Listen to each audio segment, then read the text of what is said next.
Assalamualaikum warahmatullahi wabarakatuh. Kami dari kelompok Pascal akan mempresentasikan hasil kerja kelompok kami mengenai analisis deskriptif tingkat pengangguran terbuka sebagai akibat pandemi COVID-19. Sebelumnya, perkenalkan anggota kelompok kami, yaitu yang pertama ada Sulistiani dengan NPM 20103066057.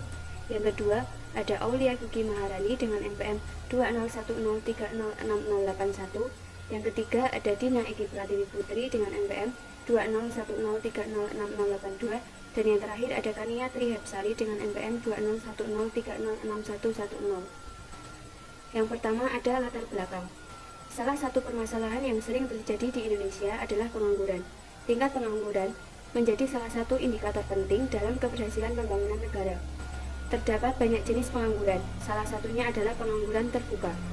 Pengangguran terbuka meliputi mereka yang tidak memiliki pekerjaan tetapi sedang mencari pekerjaan, mereka yang tidak memiliki pekerjaan tetapi sedang mempersiapkan diri untuk memulai suatu usaha, mereka yang tidak memiliki pekerjaan tetapi tidak mendapatkan pekerjaan karena merasa tidak mungkin untuk mendapatkan pekerjaan, mencari pekerjaan, dan mereka yang sudah memiliki pekerjaan tetapi belum mulai bekerja.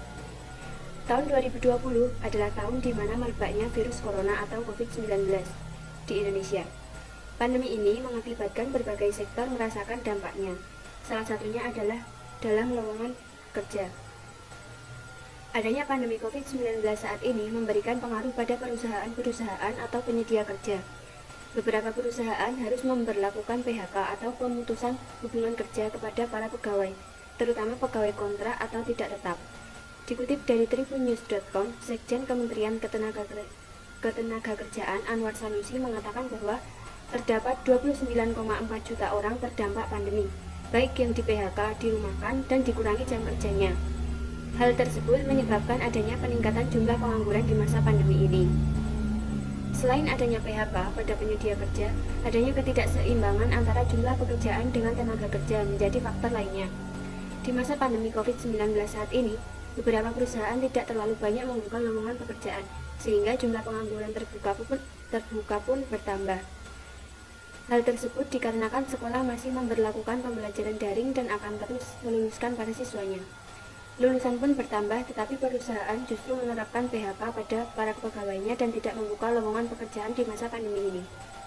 Semakin lama, pemerintah semakin mencari cara agar kegiatan seluruh masyarakat Indonesia dapat terlaksana dengan beradaptasi pada pandemi COVID-19. Selanjutnya ada tujuan serta metode penelitian.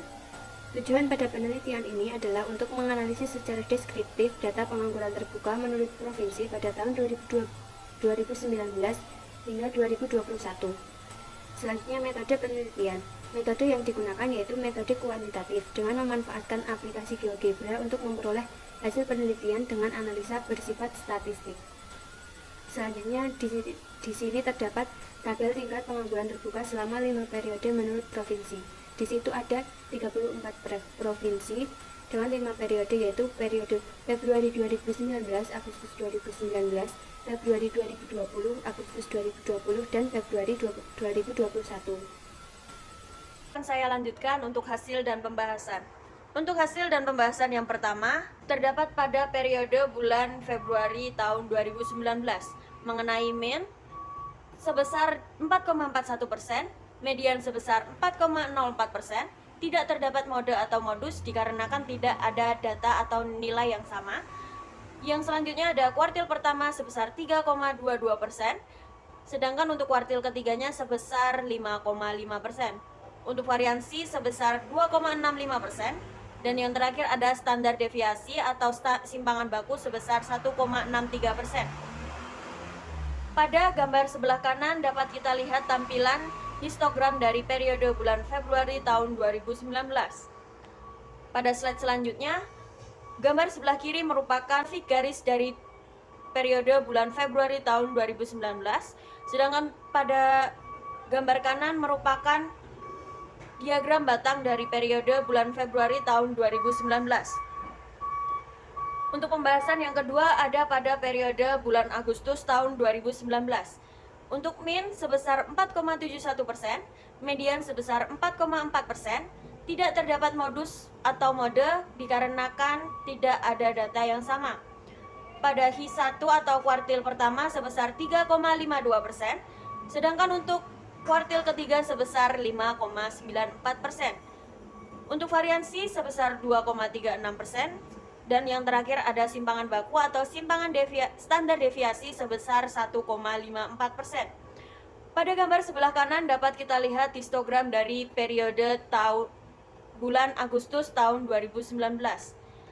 Pada slide selanjutnya dapat kita lihat pada gambar sebelah kiri merupakan grafik garis pada periode bulan Agustus tahun 2019. Sedangkan pada gambar kanan dapat kita lihat diagram batang pada periode bulan Agustus tahun 2019. Selanjutnya, pembahasan yang ketiga merupakan periode bulan Februari tahun 2020. Min atau nilai rata-rata sebesar 4,46%, median sebesar 4,23%, sedangkan untuk modus sebesar 4,26%. Kuartil pertama sebesar 3,33%, sedangkan untuk kuartil ketiga sebesar 5,4%. Variansi sebesar 2,39%, dan yang terakhir ada simpangan baku sebesar 1,54%. Pada gambar sebelah kanan dapat kita lihat histogram pada periode bulan Februari tahun 2020. Sedangkan pada slide selanjutnya dapat kita lihat pada gambar kiri terdapat grafik garis pada periode bulan Februari tahun 2020. Sedangkan pada gambar kanan dapat kita lihat diagram batang pada periode bulan Februari tahun 2020. Selanjutnya akan dibacakan oleh rekan saya. Baik, selanjutnya ada periode Agustus tahun 2020. Yang pertama, MEAN atau rata-rata. Pada bulan Agustus tahun 2020, Indonesia memiliki tingkat pengangguran terbuka dengan presentase rata-rata sebesar 6,03%, nilai tengah atau median sebesar 5,57%, tidak ada modus, kuartil 1 sebesar 4,58%, kuartil 3 sebesar 6,87%, variansi sebesar 3,93%, dan simpangan baku sebesar 1,98%. Dengan di sebelah kanan saya ada histogram dari data periode Agustus tahun 2020. Selanjutnya ada grafik garis periode Agustus tahun 2020, dan di sebelah kanan saya ada diagram batang untuk periode Agustus tahun 2020. Selanjutnya periode Februari tahun 2021. Pada bulan Februari tahun 2021, Indonesia memiliki tingkat pengangguran terbuka dengan presentase rata-rata sebesar 5,5%, median atau nilai tengah sebesar 5,12%, modus sebesar 5,17%, kuartil 1 sebesar 4,25%, kuartil 3 sebesar 6,3%, variasi sebesar 2,9%, dan simpangan baku sebesar 1,7%. Di sebelah kanan saya ada histogram dari data periode Februari tahun 2021. Selanjutnya ada grafik garis dari data Februari tahun 2021. Di sebelah kanan saya ada diagram batang untuk periode Februari tahun 2021. Selanjutnya pembahasan. Adanya pandemi COVID-19 memberikan berbagai dampak. Salah satunya adalah tingkat pengangguran terbuka. Pandemi COVID-19 mulai merebak atau memasuki wilayah Indonesia sekitar Maret tahun 2020. Perubahan dari periode Februari 2019, Agustus 2019, dan Februari tahun 2020 menuju periode Agustus tahun 2020 dan Februari tahun 2021 menjadi patokan untuk mengukur dampak dari adanya pandemi COVID-19 terhadap tinggi rendahnya tingkat pengangguran terbuka di Indonesia menurut provinsi. Pada Februari tahun 2019 menuju Agustus 2019, rata-rata tingkat pengangguran terbuka terbilang naik 0,31%. Kemudian dari Agustus 2019 menuju Februari tahun 2020 mengalami penurunan sebesar 0,26%. Tiga periode tersebut merupakan periode sebelum terjadinya pandemi COVID-19 di Indonesia. Rata-rata tingkat pengangguran terbuka dari Februari tahun 2020 menuju Agustus tahun 2020 sejalan dengan mulainya masuki masa pandemi COVID-19 mengalami kenaikan sebesar 1,57%. Kenaikan tersebut terbilang besar jika dibandingkan kenaikan sebelumnya. Kemudian rata-rata dari Agustus tahun 2020 menuju Februari tahun 2021 mengalami penurunan sebesar 0,53%.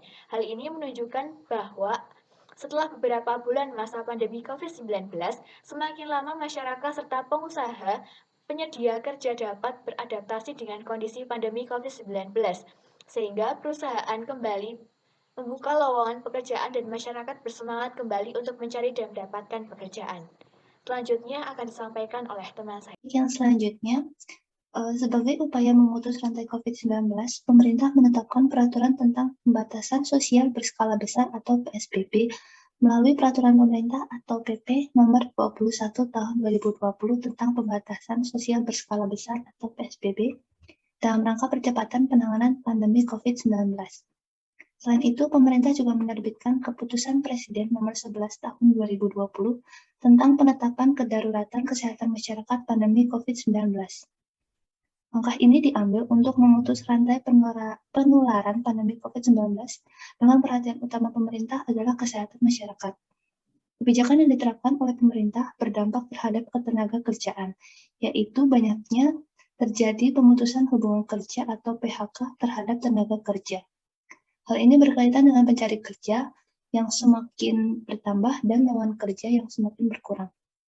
Lowongan kerja merupakan peluang kerja dalam suatu tempat atau instansi bagi pencari kerja, khususnya pengangguran yang disertai dengan syarat-syarat tertentu. Hal ini menyebabkan naiknya tingkat pengangguran di Indonesia.